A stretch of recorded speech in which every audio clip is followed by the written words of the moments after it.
a gente entrando. Então, a gente já falou aqui nas aulas de química sobre as reações de substituição, de adição, de eliminação, e hoje a gente vai falar sobre as reações de oxidação, certo? Então, são aquelas reações... A reação de oxidação a gente vê também em química inorgânica, quando a gente fala, por exemplo, como é que surge a ferrugem do ferro. E aqui a gente vai ver que é parecido com o que acontece na química inorgânica, só que a diferença é que é para química orgânica, então tem compostos orgânicos, ok? Tá, então quando a gente fala de reações de oxidação, a gente está falando sobre reações na qual um composto orgânico é... Opa, mais alguém está entrando? Então, um composto orgânico é submetido a um agente oxidante para sofrer oxidação, que nada mais é do que uma perda de elétrons. Então, na verdade, as reações de oxidação, elas também são reações de oxirredução, que a gente vê na inorgânica. A diferença é que aqui o nosso foco está na parte da oxidação mesmo. Então, quem reduz nessa reação vai ser apenas um agente oxidante que vai servir para fazer a oxidação aí desse composto orgânico. Então, eu trouxe aqui uns exemplos de agentes oxidantes que podem aparecer nas questões, que são os mais comuns de aparecer. Então, tem o permanganato de potássio, que tem esse KMNO4, o dicromato de potássio, o ozônio ou o tetraóxido de ósmio. Então, normalmente o que aparece é o permanganato, o dicromato ou o ozônio. Então, na verdade, esses agentes oxidantes, eles podem estar representados assim por esse O entre, né, o O de oxigênio entre conchetes, e vai estar aparecendo nas questões assim. Eles servem para, vamos dizer assim, para liberar um oxigênio que vai fazer com que a reação de oxidação aconteça. Ok. Então, quando a gente fala de oxidação na química orgânica, a gente tem duas oxidações que são importantes, ou que aparecem, que é a oxidação de álcoois e a oxidação de alcenos. Então, eu escolhi começar pela oxidação de álcoois, porque ela é a que mais cai, então eu achei que era melhor deixar que menos cai para o final, né, quando vocês vão estar mais cansadinhos. Então, a oxidação de álcoois, a gente tem que tomar cuidado com o que acontece com cada tipo de álcool, né? A gente tem álcool primário, secundário e terciário, e cada tipo vai me dar uma oxidação, um produto de oxidação diferente. Então, começando pela oxidação dos álcoois primários. Então, quando eu tenho um álcool primário, então lembrando que álcool primário é aquele em que a hidroxila está ligada a um carbono primário. O que é um carbono primário? É um carbono que está ligado a apenas um carbono, certo? Então, esse é um álcool primário. Então, quando acontece a oxidação, o que vai acontecer nessa reação? Esse oxigênio que está aqui, que veio lá daquele agente oxidante, ele vai reagir com esse carbono que está ligado diretamente com a hidroxila. Então, esse oxigênio vai reagir aqui com este carbono que está ligado com a hidroxila e vai ser liberado, vai sair desse composto uma molécula de água. Então, vai sair 2 hidrogênios e um oxigênio. Então, a gente tem que pensar sempre que vai acontecer isso. Isso é o fato, vai acontecer sempre. Por que é importante a gente lembrar que é isso que vai acontecer? Que o oxigênio vai reagir com esse carbono que está ligado com a hidroxila e vai sair uma molécula de água. Porque daí eu não preciso ficar decorando cada um dos produtos que vai ser de cada oxidação. Isso é fato e vai acontecer sempre. Mas aí tem gente que gosta de decorar, então a gente vai ver cada caso e quem quiser decorar vai ter aqui embaixo a colinha, né? O que acontece com álcool primário, secundário, terciário, enfim. Tá, então, pensando nisso, nesse oxigênio reagindo aqui diretamente com esse carbono, a gente vai ter a transformação, pode ser assim, a gente pode dizer assim, do álcool primário em um aldeído, né? Então, aqui o que aconteceu? Esse oxigênio reagiu com aquele carbono e saiu uma molécula de água. Isso deu origem, então, a uma nova ligação ali dupla do oxigênio com o carbono e sobrou um hidrogênio ali. Um hidrogênio saiu, o OH saiu, porque saiu uma molécula de água. Isso fez com que o álcool primário se tornasse um aldeído. Então, quando a gente fala de oxidação, é bom que a gente lembre das funções orgânicas, da carinha que tem cada uma delas. Porque o que pode cair nas questões é uma pergunta do tipo, oxidando um álcool primário, qual é o produto possível de se obter? Ok. Tá, Então, o que acontece aqui depois que eu tenho um aldeído? Se esse meu aldeído, que nesse caso é o etanol, ele continuar ali no meio reacional, continuar tendo agente oxidante naquele meio, pode acontecer de esse aldeído sofrer uma nova oxidação. Eu poderia retirar ele, se meu objetivo com essa oxidação é formar o aldeído, eu teria que retirar esse produto para ele não continuar oxidando. Mas se ele continuar ali, vai continuar acontecendo uma oxidação. Então, de novo, vai acontecer uma reação desse oxigênio aqui com o carbono, que está aqui agora ligado com esse outro oxigênio numa ligação dupla, e vai sair uma molécula de água. O que eu vou ter no produto final?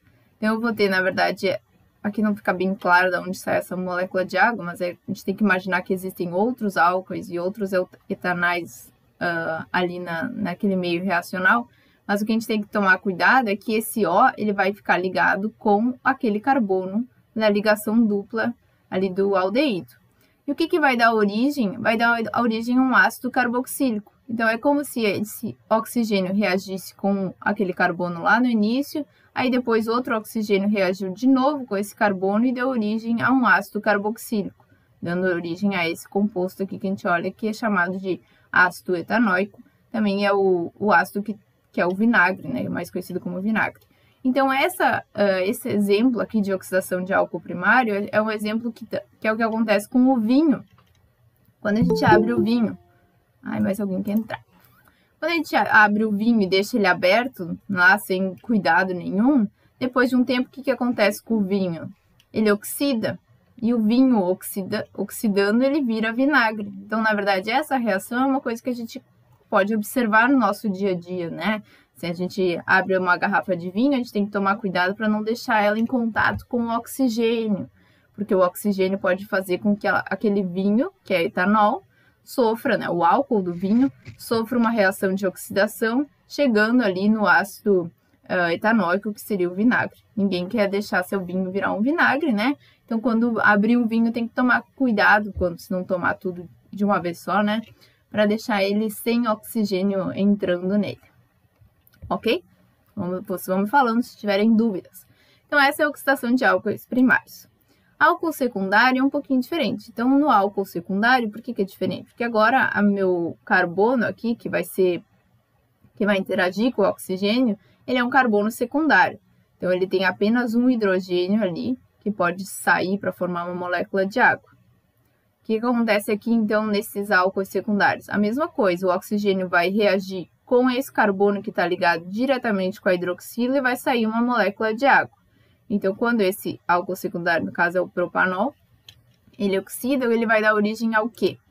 De novo, eu vou ter, então, o surgimento de uma ligação dupla ali do oxigênio com o carbono. E nesse caso, esse composto aqui, a gente identifica ele como a função cetona, com o nome propanona. Por que é propanona? Porque ona é o final quando eu tenho uma função cetona e prop vem de 3 carbonos. Então, como eu tenho 3 carbonos, uma ligação dupla aqui, dupla O, no meio da cadeia, é uma cetona, então propanona. Então, quando eu tenho um álcool secundário, a oxidação do álcool secundário dá origem a uma cetona, certo? Mas aconteceu a mesma coisa do álcool primário, né? Esse oxigênio aqui reagiu com esse carbono e saiu um dos hidrogênios aqui que estava ligado com o carbono, foi substituído pelo O. E a hidroxila saiu porque sai uma molécula de água. Ok? Ok. Se ninguém falar nada, eu acho que é ok. E na oxidação dos álcoois terciários, o que acontece quando eu tento fazer uma oxidação de álcool terciário? Então, no álcool terciário, o que ele tem de diferente? Que este meu carbono aqui é um carbono terciário, que está ligado com outros 3 carbonos, né? Com 3 metilas aqui nesse caso, e com uma hidroxila. Então, não tem nenhum carbono aqui, nenhum hidrogênio aqui para ser substituído pelo oxigênio. Então, o que vocês acham que vai acontecer nesse caso? Que molécula, que função orgânica que vai dar origem nessa oxidação? Se esse meu oxigênio aqui tentar reagir com esse carbono e tem que sair uma molécula de água, o que vocês acham que vai dar de origem ali? Alguém tem alguma ideia? Alguém já viu isso no colégio? Não? Bom, No caso da oxidação de álcools terciários, não acontece nada.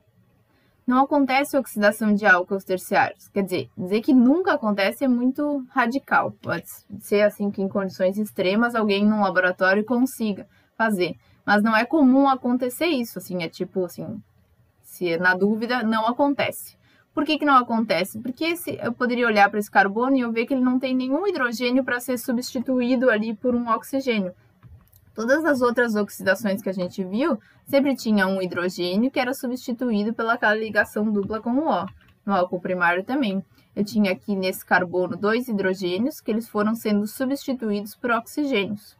E ali no meu álcool terciário, eu não tenho hidrogênio para ser substituído. Então, essa reação não acontece. Certo? Isso normalmente cai assim nas alternativas como, sei lá, um pega-ratão para a gente errar. Então, oxidação de álcool terciário não acontece. E a gente vê isso porque esse carbono não tem hidrogênio para ser substituído por oxigênio. Ok? Então, essas eram as oxidações de álcoois. São as que mais caem, né? É mais comum aparecer nas questões. Mas a gente também tem oxidação de alcenos. Então, alcenos são aqueles hidrocarbonetos que têm uma ligação dupla. Tem uma insaturação ali no meio da cadeia. E essa oxidação, a gente tem 3 tipos de oxidação. Oxidação enérgica ou energética, oxidação branda ou a ozonólise, que é quando eu faço essa oxidação com ozônio. Então, a gente vai ver cada uma delas, mas lembrando que elas não costumam cair muito. Dessas 3, a que mais cai é essa enérgica, que é a que eu vou mostrar agora. Então, a oxidação enérgica de alcenos, ela ocorre na presença de um ácido forte, normalmente o ácido sulfúrico. E o que acontece nessa oxidação? Então, eu tenho que ter, para ocorrer essa oxidação, ou por que é interessante essa oxidação? É porque eu posso pegar um alceno, que é uma molécula ali simples, e transformar ela em outros compostos, outras funções que talvez sejam mais interessantes. Então, a partir de um alceno, eu consigo dar origem ali, nesse caso, uma cetona e um ácido carboxílico, certo? Então, às vezes, isso é interessante na indústria, interessante financeiramente até. Então, vamos ver o que acontece de mecanismo aqui nessa oxidação enérgica. Então, para começar na oxidação enérgica, eu tenho que ter uma ligação dupla, e com essa questão aqui do agente oxidante e do ácido forte presente ali no meio, o que acontece é uma quebra da minha molécula. Ela quebra a molécula bem na ligação dupla. Então, ela quebra a molécula na ligação dupla e ali começa o oxigênio reage com aqueles carbonos que ficaram separados ali, desolados, sem a ligação dupla que eles estavam fazendo antes. Então, o que acontece aqui é mais ou menos, é parecido com o que estava acontecendo lá com os álcoois. Ocorre, então, uma nova ligação do carbono com o oxigênio, dando origem a novos compostos. Nesse caso aqui, no lado esquerdo, eu tenho com 3 carbonos, e esse carbono aqui não está fazendo ligação com nenhum hidrogênio. Então, a oxidação acontece só uma vez, e eu tenho essa ligação dupla aqui com o oxigênio, e acaba por aí a minha reação, dando origem a uma cetona. No caso do lado direito, como eu ainda tenho um hidrogênio ali, além de ter essa substituição do oxigênio onde tinha a ligação dupla, acontece uma nova oxidação e dá origem a um ácido carboxílico. É como aquele caso do meu álcool primário. Né? No álcool primário, ele oxidava uma vez, dava origem a um aldeído, e depois oxidava de novo e dava origem a um ácido carboxílico. Aqui na oxidação enérgica é a mesma coisa que acontece. A diferença é que agora é com alceno e não com o álcool. Certo? Então, aqui é um exemplo dessa oxidação. Ela dá origem, então, a uma cetona, um ácido carboxílico. Vai depender muito de como é que é a molécula. Aqui, no caso, a gente tem uma molécula diferente do alceno e também vai dar origem a um ácido e a um CO2. Isso é o que é um pouquinho diferente do que tinha antes. Por que aparece esse CO2 aqui? Para saber isso, a gente tem que dar uma analisada em como é que era aquela molécula antes. Por isso que eu disse que o melhor é não decorar as respostas, mas entender o que acontece em cada caso. Então, aqui nesse propeno, o que está acontecendo? Esse oxigênio, ele vai reagir com cada um desses carbonos aqui, que foi depois que quebrou a ligação dupla, né, e dividiu a molécula em 2. Então, o primeiro, vamos pensar nesse lado esquerdo, ele oxidou uma vez, fez uma ligação dupla ali com o carbono e como tem um hidrogênio ainda ali, ele pode sofrer uma nova oxidação, dando origem a um ácido carboxílico. E nesse lado aqui, a única coisa que tem ligada com o carbono são esses hidrogênios. Então, ele vai oxidando até que não tenha mais oxigênio ali e o que sobra, vamos dizer assim, são só carbonos e oxigênios. Então, essa é um exemplo de um alceno que dá origem a um ácido carboxílico, a um gás carbônico e água. A molécula de água sempre sobra ali, né? Tá. Aí eu achei que era um pouquinho mais complicado essa aqui de entender. Eu botei aqui um mecanismo para botar um passo a passo, se alguém ficasse com mais dúvida, para entender como é que acontece essa oxidação. Então, a gente tem aqui a mesma molécula que a gente tinha antes ali, aquele propeno. Ele, na primeira etapa da oxidação, o que acontece é o rompimento da ligação dupla.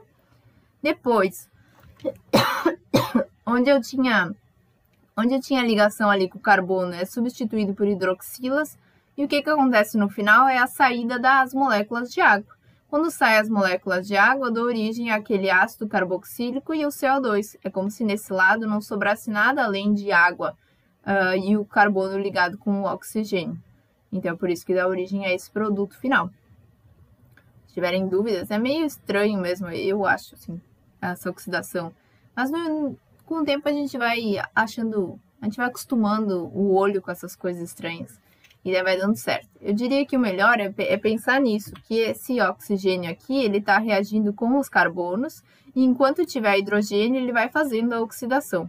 Nessa oxidação enérgica, ele vai fazendo essa oxidação até que, no final, vai dar origem ao ácido carboxílico. Ok? Tá. E aqui, por último, né, sobre essa oxidação enérgica, que é a que eu acho mais complicadinha, tem só um resuminho, que eu não vou nem assim, parar muito tempo nele, porque é só para, se alguém tiver mais dúvidas, tem um resumo aqui de cada tipo de carbono e o produto que ele vai dar origem. Certo? Tá. Daí a gente tem a oxidação branda agora. Aquela de antes era a oxidação enérgica ou energética, e essa oxidação branda que ela é mais fraquinha, dá para dizer assim. Então, a oxidação branda de alcenos, diferente da oxidação enérgica, agora ela acontece na presença de uma base forte, como é o NaOH, por exemplo, né? A soda cáustica, por exemplo. Então, na oxidação branda não acontece o rompimento da minha molécula em duas, ela não se divide. Só o que acontece é que a ligação dupla, ela se rompe e vira uma ligação simples. Então, nessa oxidação branda, o que acontece é que esse oxigênio ele vai de novo, né, reagir com esses carbonos que estavam na ligação ali que foi quebrada, né? E agora eu tenho um surgimento de um diálcool. Diálcool é porque onde tinha uma ligação dupla, entrou uma hidroxila. Então, a oxidação branda é isso que acontece. Eu dou origem, eu tinha um alceno e no final eu consigo esse diálcool vicinal. Esse vicinal quer dizer que a hidroxila está em carbonos vizinhos. Mas a questão mais importante é que um alceno está dando origem a um álcool. Ok? Então, independente da molécula que eu tenho, na oxidação branda, o que vai acontecer é que onde tinha uma ligação dupla, aqueles carbonos da ligação, eles vão receber hidroxilas, dando origem a um álcool. Só isso. E a ozonólise, para falar dela, né, o que é um pouquinho diferente das outras, a ozonólise, então, acontece quando o agente oxidante é o ozônio, e nesse caso ele tem a presença de água e o zinco metálico. O zinco metálico ele tem uma função específica aqui, que é que ele faz com que essa reação ela pare antes de o produto final lá sofrer uma nova oxidação e dar origem ao ácido carboxílico. Esse zinco faz com que isso não aconteça. Então, aqui, bem parecido com aquela oxidação enérgica, que acontece a quebra da minha ligação ali, divisão da molécula em duas, aqui também acontece isso. A diferença é que antes a gente tinha uma acetona e um ácido carboxílico, e aqui não, a gente para no aldeído. Isso é interessante quando o nosso objetivo final, vamos dizer assim, é formar um aldeído. Então, se usa esse tipo de oxidação. Então, aqui acontece a mesma coisa que antes. O oxigênio vai reagir com esse carbono, dando origem ali a uma ligação dupla. E nesse lado também vai dar uma ligação dupla. A diferença é que não vai sofrer esse aldeído não vai sofrer uma nova oxidação e se transformar em ácido carboxílico. Ele para aqui. Então, esses são os tipos de oxidação, certo? Então, a gente tem lá a oxidação dos primário, secundário, terciário, que não acontece, as oxidações dos alcenos, né? A gente tem enérgica, que quebra a molécula em duas e oxida até que não dá mais, a oxidação branda, que não chega a quebrar e forma álcoois, e a ozonólise, então, que forma acetona e aldeído. Vai depender muito da molécula que eu tenho ali. E agora, se vocês estiverem, assim, acordados ainda, eu queria botar uns exercícios para mostrar mais ou menos como é que pode aparecer esse assunto, né, no vestibular. Mas vamos com calma, assim, vamos fazer o que der para fazer e semana que vem a gente continua daí. Mas vamos lá. Tá, então esse primeiro exercício aqui é do Enem de 2017. Fala justamente da ozonólise. A ozonólise, reação utilizada na indústria madeireira para a produção de papel, é também utilizada em escala de laboratório na síntese de aldeídos e cetonas. As ligações, olha só, ele explica. Que ótimo! As duplas ligações dos alcenos são clivadas pela oxidação com ozônio, presença de água e zinco metálico. E a reação produz aldeídos e cetonas, dependendo do grau de substituição da ligação dupla. Ligações duplas de substituídas geram cetonas, as ligações duplas terminais são substituídas dão origem a aldeídos, como mostra o esquema. A gente nem precisa saber as coisas, eles nos explicam. Obrigada, Enem. Tá. Então, a gente tem um alceno, ele mostra aqui a reação, mais ou menos dando um exemplo para a gente entender o que acontece. E daí ele pede sobre esse outro composto, 1-fenil, 2-metilprop, 1-eno. Então, esse nome todo aqui é esse composto aqui. Tem um fenil no carbono 1, no carbono 2 tem uma ligação... No carbono 2 tem um metil. 1, 2... Ih, já me perdi. 1, 2, 3. Pra mim tá errado esse nome. Boa. Tá, não deve estar errado não, né? Eu que devo estar errado. Mas tudo bem, enfim. É esse composto aqui. E quando acontece uma ozonólise, o que vai acontecer nesse meu composto aqui? Né? A gente tem as alternativas que nos dão o nome dos compostos que dá origem. E a gente tem que olhar pelo nome e lembrar qual a função orgânica que eles representam. Para começar, para conseguir acertar essa questão. Então, a dica que eu posso dar, né, é que a dica que, na verdade, o exercício já está nos dando, é que o meu composto vai ser quebrado aqui nessa ligação dupla. Então, nessa ligação dupla vai ser quebrado e vai entrar oxigênios ali naquelas moléculas e vão dar origem a 2 novos compostos. Que compostos são esses? Então, eu queria que vocês pensassem um pouquinho aí, se vocês conseguem descobrir qual é a resposta. Então, vai ser um benzaldeído, que é um aldeído, um propanona, que é uma acetona, vai ser um propanal, que é um aldeído, e um benzaldeído, que é um aldeído, vai ser aldeído e aldeído, vai ser um benzeno e uma acetona, vai ser um aldeído e um outro tipo de aldeído. Me digam aí, no chat mesmo, o que vocês acham. Ou no microfone, né? Já é final de noite, acho que a gente pode falar todo mundo junto no microfone.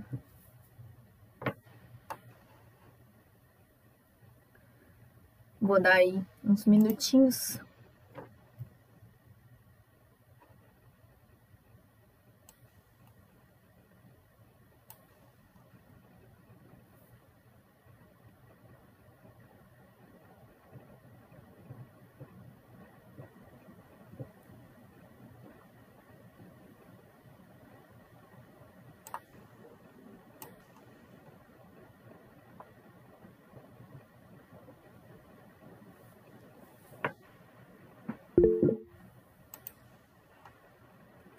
Ó, a Sabrina já tem a resposta, disse que é aí. Então, aí, vamos pensar. Aí ele tá dizendo que vai dar origem a 2 aldeídos. Ok. Pensamos sobre isso. Estava na dúvida com a E também. Acho que vai ser prop. Boa, Jonathan, está pensando. Então, vamos lembrar que aqui, nesses pontinhos, nesses cantinhos, são carbonos, né? Carbono, carbono e carbono. Então, aqui eu tenho 3 carbonos e nesse lado eu tenho um carbono e um grupo fenil. Agora o Alex mudou de ideia. Estamos entre a A e a E.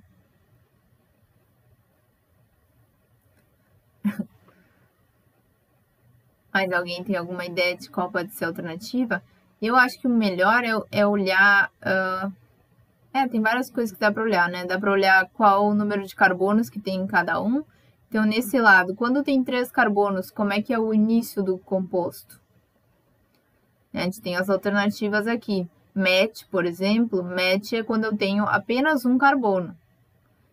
Et é quando eu tenho 2 carbonos. E prop é quando eu tenho 3 carbonos. A gente pode olhar por isso. Então, estamos entre a A e a E. Como está faltando 10 minutos para acabar a aula, eu vou dar a resposta já. Tá? Eu quero mostrar para vocês que tem vários jeitos de chegar na resposta. Ou a gente vai olhando, realmente pensando em qual alternativa a gente sabe tudo, assim, né? A gente sabe dar um nome para as coisas. Ou a gente vai pelas coisas que é mais fácil de saber. Por exemplo, eu acho que o mais fácil de saber é ver o quantos carbonos tem. Aqui tem 3 carbonos, então o nome do segundo composto aqui tem que começar com prop. Prop é 3 carbonos. Então, eu ficaria com a A e com a D, que são as únicas que tem prop, que é de 3 carbonos no segundo composto. E o primeiro composto, eu sei que ele tem que ter um benzeno ali, né? Ele tem um grupo fenil, mas ele tem que ter um oxigênio também naquele composto. Então, a gente eliminaria a D, porque a D está dizendo que é só um benzeno, mas não é só um benzeno, né? Tem mais um carbono aqui que vai estar ligado com um oxigênio. Então, a resposta é a benzaldeído e propanona. A gente nem precisava saber que esse nome estranho aqui era o nome do composto que está dando origem. Na verdade, a gente poderia ir por outros caminhos mais tranquilos, certo? Se alguém que tinha chutado aí, que tinha achado que era a E, tiver dúvidas, me digam. Então, não pode ser a E, porque a E está dizendo que é um etanal. Então, está dizendo que tem 2 carbonos, e no caso tem 3, porque vai ter um aqui e um aqui na outra ponta. E não é um aldeído, vai dar uma origem a uma acetona, porque vai dar bem aqui no meio, vai dar uma carbonila no meio da cadeia, e isso representa uma acetona. Ok? Beleza. Vamos ver o que diz a próxima. Olha, a próxima é da URGS e ela é bem direta. A URGS diz o seguinte, 2014. O ácido lactobiônico é usado na conservação de órgãos de doadores. A sua síntese é feita a partir da lactose, na qual um grupo aldeído é convertido em um grupo ácido carboxílico. A reação em que um ácido carboxílico é formado a partir de um aldeído é uma reação de pontinhos. Responda aí. É uma reação de desidratação, de hidrogenação, de oxidação, de descarboxilação ou de substituição. Quando eu formo um aldeído quando eu formo um ácido carboxílico a partir de um aldeído, vocês acham que é qual tipo de reação das que a gente já viu até agora durante as aulas?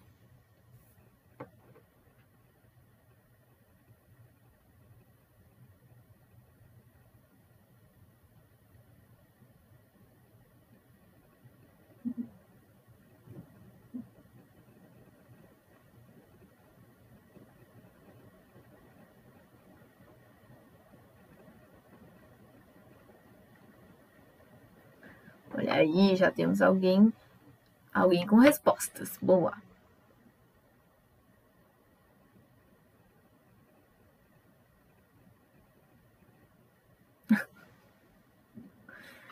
É como a gente estava numa aula de oxidação. Deveria ter botado uma que era diferente. Mas tudo bem, eu quis... tudo bem que ela é óbvia por ser uma aula de oxidação, mas eu queria mostrar como às vezes a URGS, que a gente acha que é mais, sei lá, mais difícil, às vezes ela pode ser bem direta, né? Aqui ela é bem direta. Um aldeído sendo formado, um ácido carboxílico sendo formado num aldeído. E é aquilo que a gente viu na oxidação, que o álcool se transforma num aldeído, que se transforma num ácido carboxílico. Dei a dica demais, né? Errei total. Mas tudo bem. Então, sim, é a oxidação. Na oxidação, então, se falar a questão, por exemplo, um álcool se transformando em um aldeído, um álcool se transformando numa acetona, ou um alceno se transformando num ácido carboxílico. Tipo, pode ser uma questão, eles podem mudar, né, as funções que tá aqui, e a gente tem que saber que tá falando de oxidação, beleza? Isso é a URGS. Olha aí, vai dar tempo de mais um. Então tem um Enem aqui de 2017 também que fala sobre o vinho. Quando se abre uma garrafa de vinho, recomenda-se que seu consumo não demande muito tempo. À medida que os dias ou semanas passam, o vinho pode se tornar azedo, pois o etanol presente no vinho, né, sofre oxidação e se transforma em ácido acético. Para conservar as propriedades originais do vinho depois de aberto, é recomendável. Então aí, vocês me digam o que vocês acham que é o melhor para fazer para a gente conservar o nosso vinho. Essa seria uma boa questão para a gente fazer sexta-feira. A gente poderia, cada um, tentar no final de semana fazer uma experiência. Bom, as alternativas dizem o seguinte. A alternativa A diz que o indicado é colocar a garrafa ao abrigo de luz e umidade.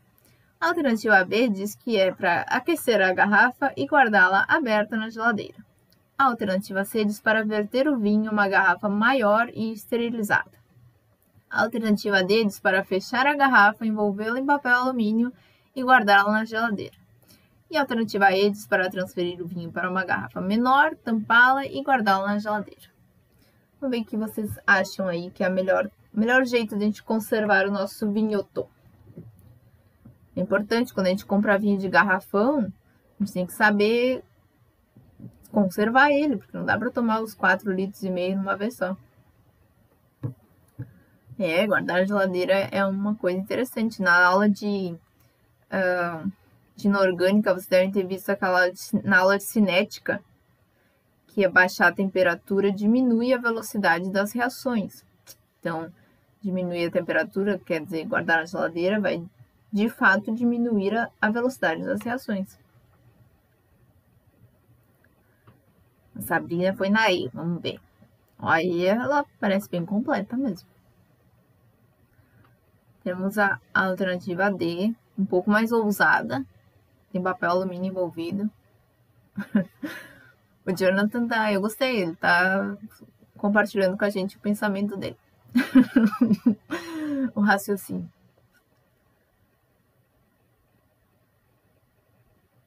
Vamos pensar, o que tem de diferente de uma garrafa menor e uma garrafa maior? O que sobra mais ali numa garrafa maior ou numa menor? O que faz diferença numa oxidação? Ar. O que tem no ar? Oxigênio. E para fazer oxidação, a gente precisa de oxigênio. Então, tirar o oxigênio parece uma coisa interessante. Essa era uma questão que tem que ir bem assim que nem o Jonathan. Tem que pegar assim e aos poucos criando um raciocínio, porque tem várias alternativas aí que parecem, pode ser, mas olha só que interessante. Tipo, quando pensei nessa questão, eu pensei, será que tem que envolver no papel alumínio? Eu pensei, eu nunca fiz isso. Por que faria isso? Então, não sei. Eu não consegui entender ainda porque envolver no papel alumínio. Mas, como o nosso amigo Jonathan ali estava fazendo o raciocínio, tampar a garrafa e botar na geladeira são coisas que fazem sentido. Então, guardar na geladeira, a gente vai estar diminuindo a velocidade com que a reação vai ocorrer.